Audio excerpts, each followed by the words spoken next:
Bonjour à tous, bienvenue sur cette vidéo. Alors, en immobilier, on a différents moyens de gagner de l'argent. On a différents moyens de s'enrichir. Le premier, c'est tout d'abord de bien acheter. Acheter un bien en dessous du prix du marché et vous êtes sûr de pouvoir gagner de l'argent avec ce bien-là. L'autre chose, c'est d'optimiser son bien. Pour pouvoir gagner de l'argent, ça passera par exemple par des travaux. Et le dernier point qui va vous permettre là aussi de gagner beaucoup d'argent grâce à l'immobilier, ou du moins de ne pas en perdre, c'est maîtriser sa fiscalité.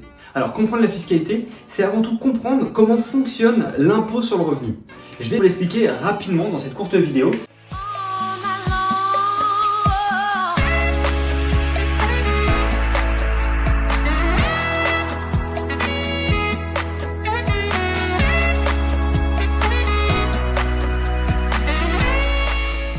On entend très souvent les gens avoir peur de gagner plus d'argent parce qu'ils ont peur de passer dans une fameuse tranche d'imposition supérieure. Et ils pensent que l'ensemble de leurs revenus vont être imposés du coup à cette nouvelle tranche.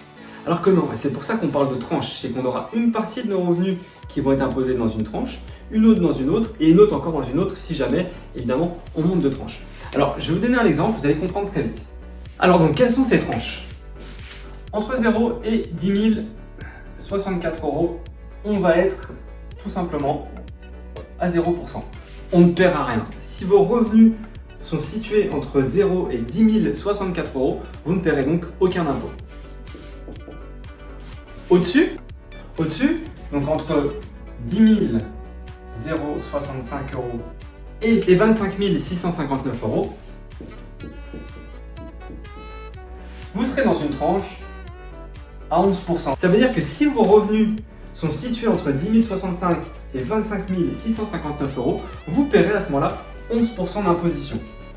La nouvelle tranche, l'autre tranche, c'est entre 25 660 € et 73 369 €. Et là, on est dans une tranche à 30%.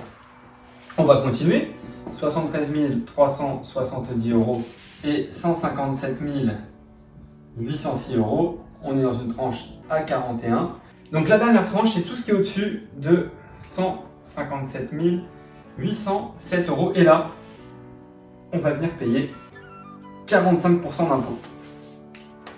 Alors maintenant, pour bien comprendre comment marche cette histoire de tranche, donc on voit finalement comment ça fonctionne. Donc tout ce qui va être entre 0 et 10 064 €, je ne paierai rien. Tout ce qui va dépasser 10 000 € et qui va se retrouver finalement donc entre 10 065 et 25 659 va être imposé à 11. Tout ce qui va dépasser 25 660 et 73 369 à 30% et ainsi de suite. Bon. Maintenant, mettons que voilà, vous gagnez par exemple 35 000 €. Ça, c'est votre net imposable. C'est votre salaire net. L'État considère que travailler, finalement, ça vous coûte de l'argent. Il va donc vous faire ce qu'on appelle un abattement. Il va vous faire un abattement de 10%. Alors, ces 10%, à quoi est-ce qu'ils correspondent? L'État estime que finalement, c'est le coût de votre travail, que le fait de devoir aller travailler, de devoir peut-être vous habiller pour aller travailler, de prendre votre voiture, grosso modo, il estime que ça vous coûte à peu près 10% de vos revenus. Donc, en l'occurrence, ce qu'on va faire, c'est qu'on va venir donc déduire 3 500 € de ces 35 000, 10%. Donc, ce qui nous donne finalement un net imposable, donc là vraiment c'est ce sur quoi l'État va se baser, de 31 500 €. Alors maintenant, pour comprendre comment vont être imposés ces 31 500 €, on va donc se rappeler de cette fameuse tranche. Et là, cette fois-ci, on va le voir plutôt d'une manière descendante, comme ça. Donc en gros, voilà, je gagne 31 000, donc ici, on voit que là c'est 0, et on va dire que 31 000, donc on se retrouve dans cette tranche-là. Donc c'est-à-dire que je vais m'arrêter déjà à cette tranche-là, 31 500. Je suis donc dans la tranche à 30%, pour finir. Comment ça fonctionne maintenant? Entre 0 et 10 064 €, je paye 0 € d'impôt. Et on voit que là, cette tranche-là, en revanche, je la remplis entièrement. Vu que je gagne plus, que je gagne 31 500,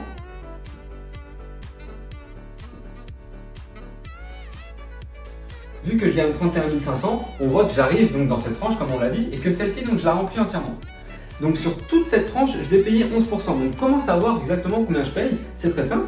Je vais faire 25 659 moins 10 065 €. Et ça nous donne 15 594 €.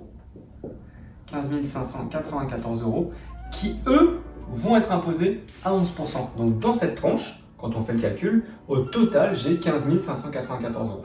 Donc 15 594 euros fois 11%, ça nous fait donc 1715,34 euros. Donc dans cette tranche-là, juste dans cette tranche-là, je vais payer 1715,34 euros. Mais c'est pas fini, parce qu'on voit que je gagne 31 500 euros.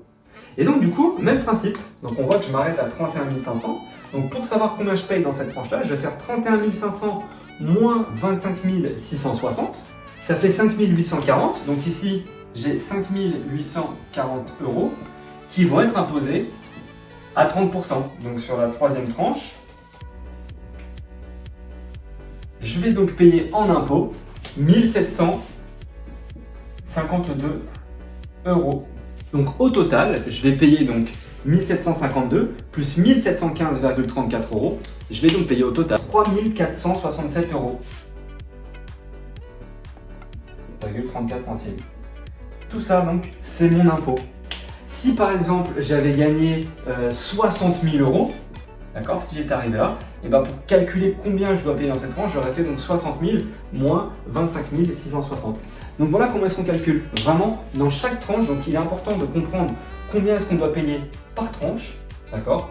Et une fois qu'on a compris ça, on va pouvoir faire le calcul finalement. On additionne tous ces résultats et ça nous donne donc le montant d'imposition total. Donc lorsque je gagne 31 500 euros net imposable, je vais donc payer 3 467,34 euros.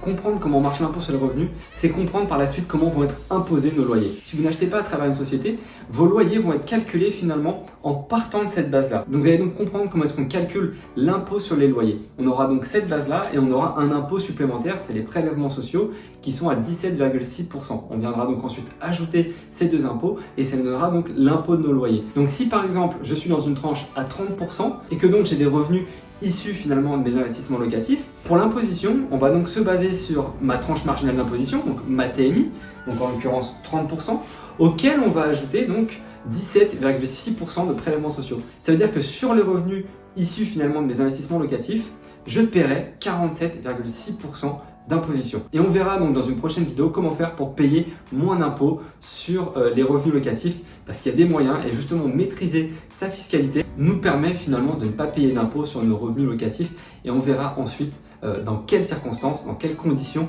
et surtout comment faire pour y arriver. Je vous dis à bientôt du coup pour une prochaine vidéo.